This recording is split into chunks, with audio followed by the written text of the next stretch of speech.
Hey guys, welcome back to the Entertainment Lab. And today I'm here to answer some of your unanswered question of the new Netflix movie Serious Men. So without wasting time, let's jump right into it. And before that, hit the subscribe button and press the bell icon.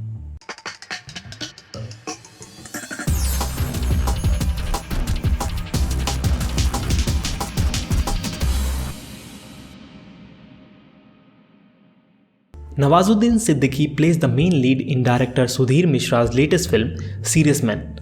Based on Manu Joseph's novel by the same name, Serious Men is a satirical take on the caste politics and society disparity and is about a lower middle class Dalit man dodges to come up top in the society he feels doesn't encourage his growth.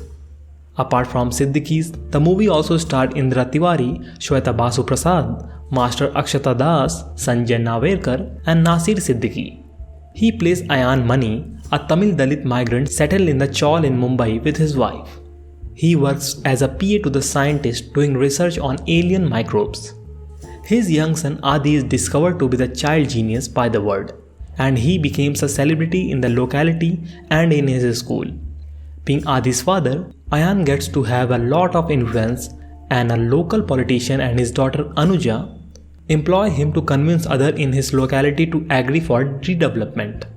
However, it is later that we discover that Ayan is running a scam using his hearing impaired son, who in reality is a slow learner, so that he can use the gullibility of the people to get his family a better life. He keeps the scam a secret even from his wife.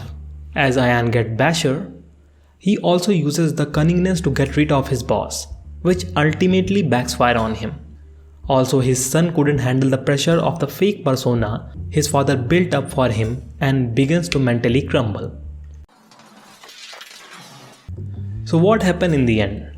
Let's look the finale of Serious Men and decipher what exactly does it mean. Ayan, who has seen the error of his ways, is threatened by the politician who comes to know of his truth that Adi should continue to hoax and still talk in their favor. However, his boss Dr. Acharya, who is now more sympathetic about Ayan's plight after knowing his backstory, suggests a way to escape from the locality. During the function, Adi, who is usually instructed by his father throughout Bluetooth in his hearing aid, is told by Ayan to speak whatever he wants. A giddy Adi comes to Mike and blurts that he doesn't know anything and that whatever he says was told by him by his father. Though he tells the truth, the audience who have been so comfortable preached in his lies thinks he is just being humble, while Ayan is seen smiling through his tears in relief. In the last scene, we see that Ayan, his wife Oja and Adi are now living in a beachside village in Kerala. Adi is going to local school as we see Oja picking him up and going to the beach where Ayan is present, now without his mustache. Oja tries to convince Ayan to ask Adi to concentrate more on his studies and tells that he should join her in her job. Ayan dismissively tells her that he can't deal with the primitive minds, a line that he thought Adi to say earlier, whenever the kid faces an inquisitive person. Ayan is then seen strolling toward the sea as Adi comes running and holds his hand, while he asks what Ayan plans to do with the money given by Anuja auntie. Though Ayan may have never got the life he planned for the Adi's hoax, the scam inadvertently helped two other entities, each representing the ideas that Ayan wanted to defeat. Dr. Acharya, who represents the upper caste, got his funding thanks to Adi's advocacy of his project.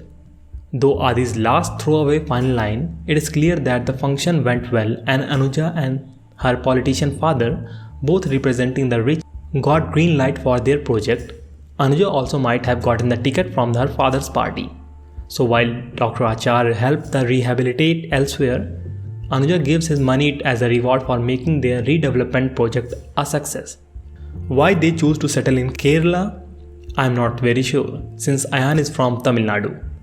Though I have to add here, what the film shows us as a hamlet in Kerala is actually Manori in Mumbai. However, since the whole family revolves around scam, guess we can take the location deception in the spirit of the film premise. As for what happened to Ayan, there are two thoughts here.